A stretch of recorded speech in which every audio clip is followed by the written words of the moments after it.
بسم اللہ الرحمن الرحیم. السلام علیکم ویورز. پچھلے سیشن میں ہم نے ڈسکس کیا تھا کہ رمضان المبارک کا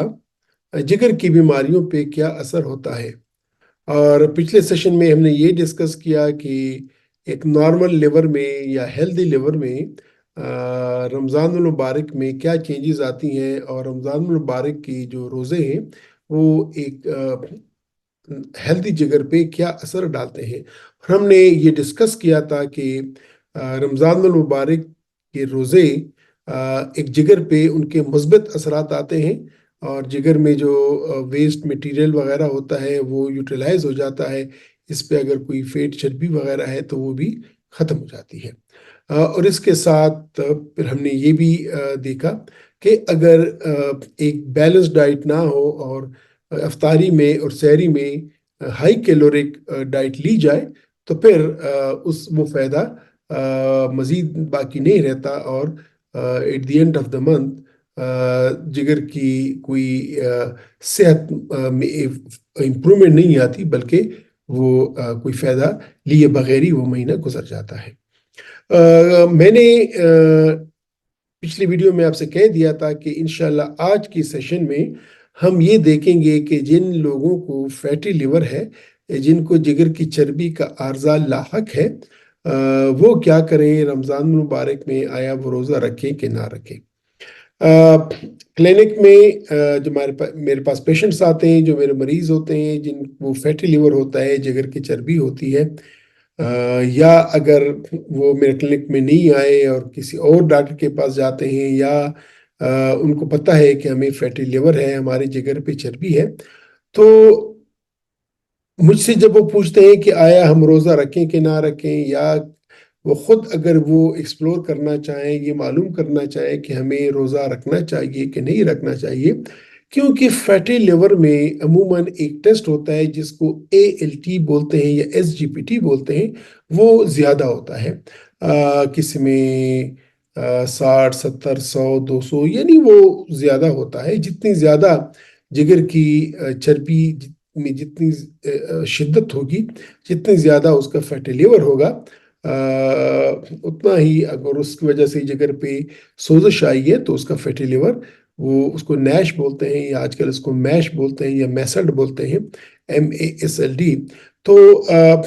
ان میں SGPT زیادہ ہوتی ہے، اور عموماً یہ بڑے پریشان ہوتے ہیں ایسے مریض، اور کہتے ہیں کہ ہمیں روزہ رکھنا چاہیے کہ نہیں رکھنا چاہیے، بلکہ ان کا دل کرتا ہے کہ ہم روزہ رکھیں،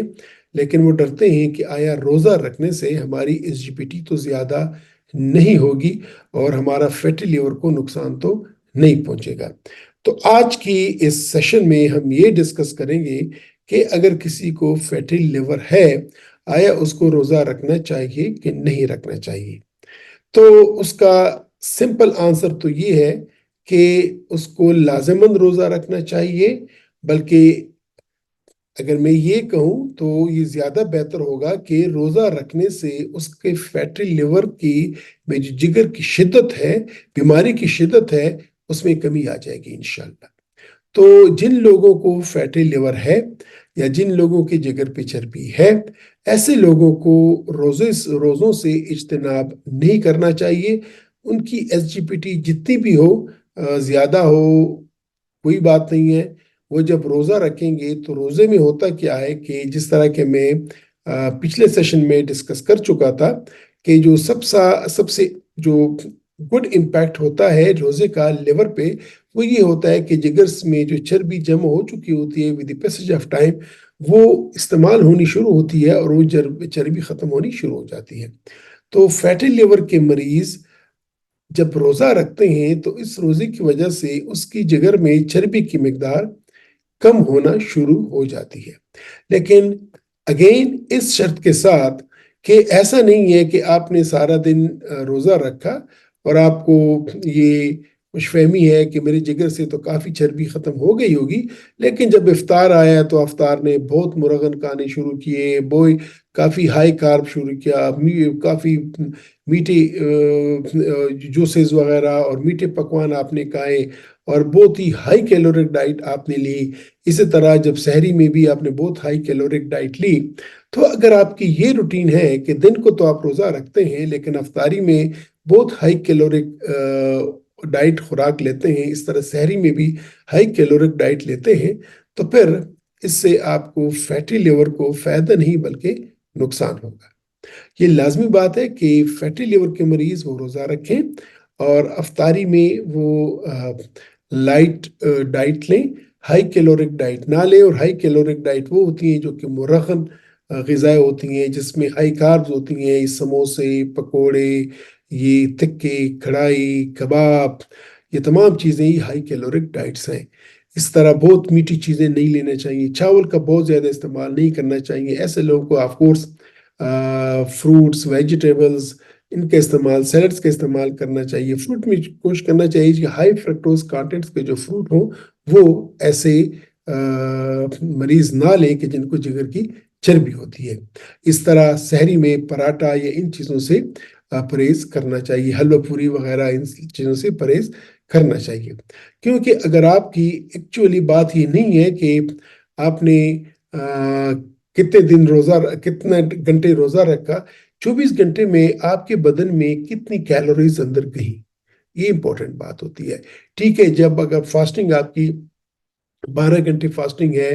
تو نیچرلی اس میں ہوتا یہ ہے کہ آپ کے باڈی کے، آپ کے میٹابولزم پہ اچھے اثرات آتے ہیں، لیکن اس کا یہ مطلب بالکل نہیں ہے کہ جو باقی 10-12 آورز ہیں اس میں آپ دبا کے کھائیں، اس میں آپ دبا کے چیزیں لیں، ہائی کیلورک چیزیں لیں۔ اگر آپ ہائی کیلورک ڈائٹ لیں گے تو اس سے آپ کو نقصان ہوگا۔ تو فیٹی لیور کے مریض چاہے جتنی بھی آپ کی ALT یا SGPT ہو، آپ اس سے نہ گھبرائیں، آپ روزہ رکھیں۔ اور روزے، بلکہ میں یہ بھی کہوں گا کہ روزہ رکھنے کے ساتھ ساتھ اسپیشلی آپ ایک ہلکی پھلکی ورزش بھی کر لیا کریں، چہل قدمی کر لیا کریں۔ اگر آپ یہ ڈرتے ہیں کہ شاید روزے کے یا ڈے ٹائم پہ آپ کو چہل قدمی یا ورزش کریں گے تو پھر آپ کو بھوک پیاس لگے گی، تو آپ ایسا کریں کہ جب آپ تراویح سے واپس آ جائیں یا کھانے کے بعد 2 گھنٹے بعد آپ تھوڑا سا اپنے گھر کے لان میں، یا اگر نزدیک آپ کے کوئی پارک ہے تو وہاں پہ تھوڑا سا آپ آدھا گھنٹہ، آدھا گھنٹہ 40 منٹ آپ واک کر لیا کریں۔ نہ ہو تو آپ اپنے گھر کے چھت کے اوپر آپ جو ہے نا آپ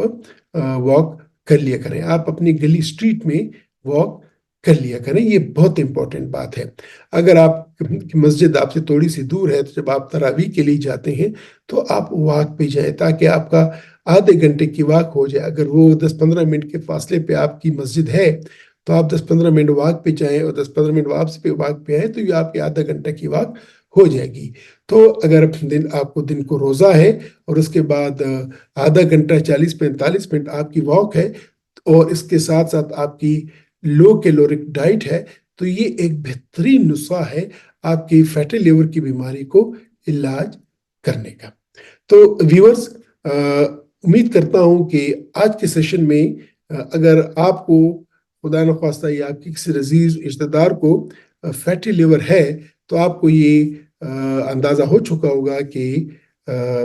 رمضان المبارک یہ آپ کے فائدے کے لیے ہے۔ تو اس میں آپ روحانی تسکین بھی لیں، اس میں نیکیاں بھی کمائیں، اور اپنے فیٹی لیور کا علاج بھی کریں۔ میں یہاں پہ اینڈ کروں گا۔ انشاءاللہ نیکسٹ سیشن میں ہم یہ ڈسکس کریں گے کہ اگر کسی کو ایکیوٹ ہیپاٹائٹس ہے یا سوزش جگر ہے تو